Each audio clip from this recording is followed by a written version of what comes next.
Profesor Abu Bakar Munir, yang juga merupakan co-founder Asosiasi Profesional Privasi Data Indonesia, dan juga Director of Privacy and Cyber Security KLICC, dosen tamu UI, dan juga tenaga ahli dalam RUU Perlindungan Data Pribadi Kementerian Informasi dan Komunikasi Republik Indonesia. Saya ingin ucapkan terima kasih kepada PPDI Kindle Law Firm karena memberi kesempatan kepada saya untuk share how to operationalize PDPL, maknanya bagaimana to basically implement PDPL in our organization. Saya akan, I will be brief. Seperti biasa, saya akan melihat sedikit perbandingan antara undang-undang Indonesia ataupun PDPL dengan undang-undang di negara-negara lain. Saya pernah paparkan slide ini, saya ingin mengulanginya lagi. Jadi kalau kita lihat, tidak banyak perbedaan antara undang-undang Indonesia dengan undang-undang Malaysia, Singapura, Philippines, Jepang, Hong Kong, Korea, malah EU GDPR. Tidak ada banyak perbedaan ya. Jadi mungkin sedikit update. Kalau Anda lihat dalam kolom yang ketiga, Special Enforcement Entity, di Taiwan sebelum ini tidak ada undang-undang ataupun Special Enforcement Entity ini. Ini baru sahaja berlaku apabila undang-undang Taiwan dipindah baru-baru ini. Ya. Kemudian mengenai exemption to public agency, cuma undang-undang di Malaysia dan juga Singapura memberikan pengecualian kepada sektor awam. Jadi undang-undang PDP di Malaysia dan di Singapura tidak terpakai kepada sektor awam. Di Malaysia, federal government dan state governments, malah local governments dikecualikan daripada undang-undang ini. Kemudian mengenai data breach notification kepada data subjek, sedikit update, di Singapura ini dimasukkan dalam amendment pada tahun 2020, begitu juga di Jepang. Next slide, please. Kemudian reporting to authorities sekiranya berlaku data breach di bawah undang-undang PDPL Indonesia, ini adalah sesuatu yang diwajibkan. Kemudian di bawah undang-undang Singapura dipindah pada tahun 2020 yang mewajibkan ini. Kemudian perbedaan antara data pribadi dan sensitive data, semua negara termasuk PDPL Indonesia kecuali Singapura tidak membuat perbedaan. Kemudian dibincangkan tadi mengenai DPO, di bawah undang-undang Indonesia ia diwajibkan bagi sektor-sektor ataupun organisasi-organisasi tertentu. Di Malaysia, seperti mana yang saya katakan beberapa kali, undang-undang ini dalam proses pindahan dan DPO adalah salah satu requirement yang akan dimasukkan. Di Hong Kong tidak diwajibkan tetapi digalakkan. Maknanya organisasi-organisasi digalakkan melantik DPO atau designate DPO. Mengenai pendaftaran, Indonesia tidak mewajibkan dan negara-negara lain juga tidak mewajibkan, cuma Malaysia. Maksudnya di bawah undang-undang PDPA Malaysia, organisasi-organisasi dalam sektor-sektor tertentu diwajibkan berdaftar sebagai data users ataupun pengguna data. Dan organisasi-organisasi ini adalah organisasi yang dianggap memproses data dalam kuantiti yang agak banyak. Ya, itu yang dimaksudkan. Kalau kita lihat di undang-undang EU GDPR, ada konsep pendaftaran, tapi pendaftaran dari segi purpose.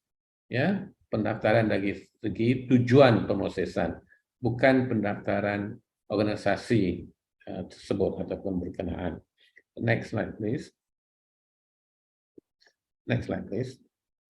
Civil remedies and criminal remedies di Malaysia tidak ada peruntukan itu, di undang-undang Indonesia ada. Kemudian di bawah DPIA tadi dibincangkan oleh Profesor Supancana, itu adalah wajib bagi keadaan-keadaan tertentu di bawah undang-undang Indonesia. Undang-undang Filipina, dia dikeluarkan ataupun diwajibkan melalui circular yang dikeluarkan oleh regulator. Undang-undang Singapura tidak mewajibkan DPIA tetapi digalakkan, maknanya regulator di Singapura menggalakkan DPRA dilakukan, begitu juga di China. Ya. Financial penalty, kita tahu di bawah undang-undang Indonesia ada peruntukan itu. Di Taiwan ini baru, cuma dalam kes berlakunya data breach. Pelanggaran-pelanggaran lain tidak ada peruntukan yang membenarkan regulator untuk impose financial penalty. Next slide, please. Untuk pengetahuan teman-teman sekalian, semalam India telah meluluskan undang-undang PDP mereka. Dan saya sempat tadi pagi mengkaji undang-undang ini. My personal opinion adalah is a bit disappointing. Maknanya draft yang asal itu lebih baik dan lebih komprehensif daripada apa yang diluluskan oleh Parlimen India semalam. Banyak area yang tidak dinyatakan di situ. Saya tidak mau bincangkan India punya provision ataupun undang-undang India. Kita terus saja kepada undang-undang Indonesia. Ini adalah sesuatu yang kita memang tahu. Undang-undang ini akan terpakai kepada semua, termasuk organisasi yang berada di luar wilayah Indonesia, tidak terpakai kepada processing of by individual in relations to personal and household activity. Saya fikir teman-teman tahu maksudnya, apakah dimaksudkan sebagai personal purpose dan household activity ataupun household purpose ini. Ya, next slide please. Ini obligationsnya banyak sekali. Ya, di dalam undang-undang ini ada obligation yang diberikan ataupun yang diletakkan kepada data controller, ada obligation ataupun obligasi tertentu kepada data processor juga. Ini satu pendekatan baru kerana kalau kita lihat undang-undang PDP di seluruh dunia, termasuk undang-undang PDP Malaysia, semuanya ataupun semua tanggungjawab atau obligasi itu diletakkan kepada data controller. Tapi selepas EU GDPR kita melihat perubahan berlaku di mana data processor diwajibkan mengambil tindakan-tindakan ataupun melakukan obligasi-obligasi tertentu, bukan semua, tetapi some of the obligation. Ya, jadi mungkin teman-teman bertanya, obligation ini agak panjang, ini agak banyak ini sebenarnya. Boleh dilihat slide yang seterusnya. Banyak sekali ya. Jadi apakah yang harus dilakukan? Kita tahu apakah obligasi itu. Soalannya sekarang ialah how to operationalize apa yang diadakan ataupun yang diperuntukkan di dalam PDPL. Secara umumnya apa yang perlu dilakukan ialah kita harus ada procedures, kita harus ada polisi, dan kita harus ada tata kelola bagaimana kita harus comply dengan ini, obligasi-obligasi ini. Itulah yang perlu dilakukan. Ya, next slide please. Misalnya kita dikenakan tanggungjawab untuk memusnahkan data. Persoalan yang timbul ialah how to operationalize that provision. Adakah kita memiliki prosedur tertentu untuk memusnahkan data? Adakah kita mempunyai kontrak dengan data ataupun companies yang akan menguruskan pemusnahan data? Okey, adakah kita melakukan pemeriksaan ke atas mereka ketika mereka melakukan pemusnahan data, contohnya, ya, ataupun random check, okey. Kemudian obligasi-obligasi yang lain. Next slide, please. Ini rights, kita tidak perlu bincang, ada beberapa rights yang diberikan oleh PDPL kepada anda dan saya sebagai data subjek. Jadi persoalannya sekarang ialah how to operationalize hak-hak yang diberikan oleh PDPL ini di dalam organisasi kita. Saya beri contoh, the right to request for access. Okey, bagaimana kita harus melaksanakan ini? Kita harus tahu, kita harus ingat bahawa rights ini merupakan tanggungjawab. Saya selalu mengatakan bahawa we have to enable ataupun we have to facilitate the data subject to allow them to exercise their right. So tadi saya katakan the right to request for access. Apa yang perlu dilakukan secara praktikalnya bagi membolehkan data subject exercise the rights? Bagaimana untuk melaksanakan? Apa yang kita boleh lakukan sebagai data processor ataupun data user ialah contohnya ya, menyediakan forms, online forms ataupun offline form, apa yang dipanggil sebagai access request form. Jadi mana-mana data subjek yang ingin mendapat akses kepada data mereka, boleh mengisi borang ataupun form yang kita sediakan secara online ataupun offline. Okay, itu satu. The right to correct data, sama juga. We have to facilitate, we have to enable the data subject to exercise this right. Bagaimana kita melakukan ini? How to operationalize ini?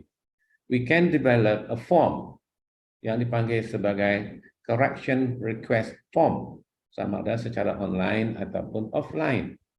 Tetapi harus diingat, ya, sekiranya kita telah develop standard form untuk digunakan oleh data subject, kita tidak boleh mengatakan bahawa Anda harus ataupun Anda wajib menggunakan form ini, kalau tidak kami tidak bisa entertain request. Itu tidak boleh.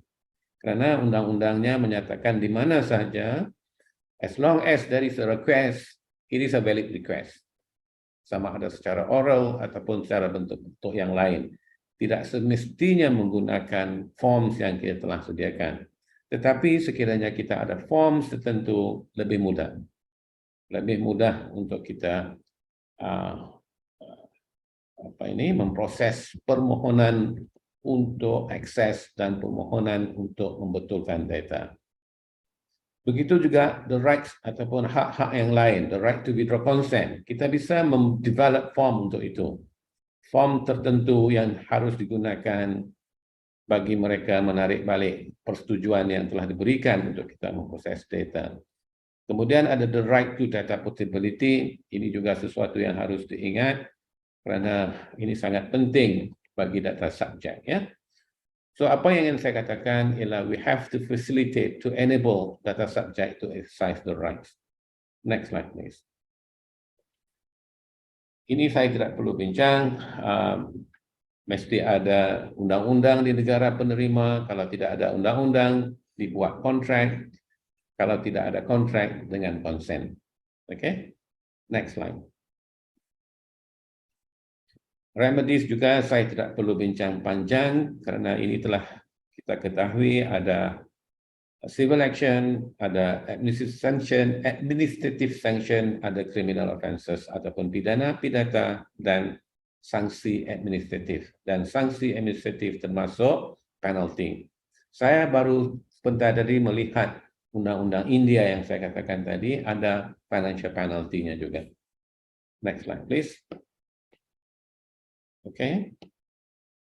Ini administrative sanction, apakah kesalahan atau pelanggaran yang boleh dikenakan sanksi administratif. Next slide, please. Kita sudah tahu, sedia maklum perkara ini, listnya agak panjang, ya. Contohnya kegagalan untuk memberi notifikasi sekiranya berlaku kebocoran data, bisa dikenakan sanksi administratif. Kegagalan untuk melakukan DPIA, kegagalan untuk melindungi data. Ini adalah pelanggaran-pelanggaran yang bisa dikenakan sanksi administratif. Next slide, please. Panjang sekali, ya. Failure to appoint DPO. Oh, okay. Seterusnya, slide seterusnya.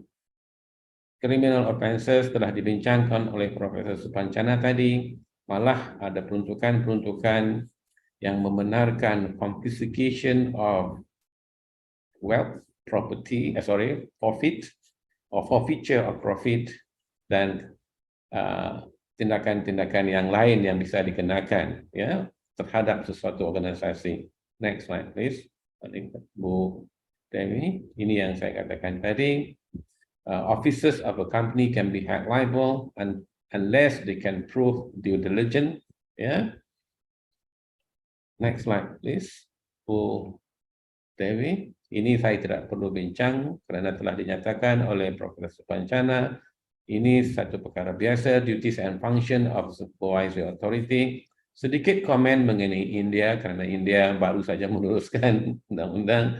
Saya agak disappointed kerana saya melihat draft yang sebelum ini, ada 2 draft yang sebelum ini dikeluarkan oleh India, kerajaan India. Yang apa yang saya lihat ialah draft yang dulu itu lebih baik daripada apa yang telah diluluskan. Ya, 25% peruntukan dalam undang-undang India itu adalah mengenai supervisory authority, gajinya, kedudukannya, dan yang lain-lain. Saya fikir itu tidak sesuai. Ya, next slide please. Sedikit tambahan. Ini powers ataupun kuasa-kuasa kepada supervisory authority, saya tidak perlu sebut, ya. Cuma yang perlu dinyatakan mereka bisa menerima komplain dan menyiasat komplain dan membuat keputusan, ya. Di bawah undang-undang India ada 2 remedies. Sekiranya kita boleh bandingkan di sini, kan? Satu, untuk supervisory authority mengeluarkan arahan to rectify, dan yang satu lagi adalah financial penalty. Tidak ada civil penalty, tidak ada criminal penalty di bawah undang-undang India yang baru diluluskan semalam. Next slide please. Ini saya tidak perlu sebut kerana mungkin teman-teman pernah melihat ini. Cuma yang ingin saya nyatakan bahawa kalau selama ini kita mendengar regulator di Amerika, di EU, di bawah EU GDPR yang telah mengenakan denda ataupun fine terhadap perusahaan-perusahaan yang melanggar undang-undang EU GDPR dan undang-undang FTC di US, kita lihat yang itu, ini satu perkembangan yang agak menarik di Korea. Ya, Korea juga telah berani. Anda lihat situ Google dan Meta telah didenda sebanyak 71.8 million oleh regulator di Korea. Ini satu perkembangan yang saya pikir agak menarik ini. Karena selalunya regulator di rantau Asia ini agak malu, ya, untuk mengenakan tindakan atas pelanggaran. Next slide please. Oke, ini di UK, di Italy, di Ireland, dan negara lain. Next slide, please. Ini juga di negara Eropa, ya, termasuk Merit International. Next slide, please. Ini sangat menarik juga kerana dia berlaku di negara tetangga kita, yaitu di Singapura.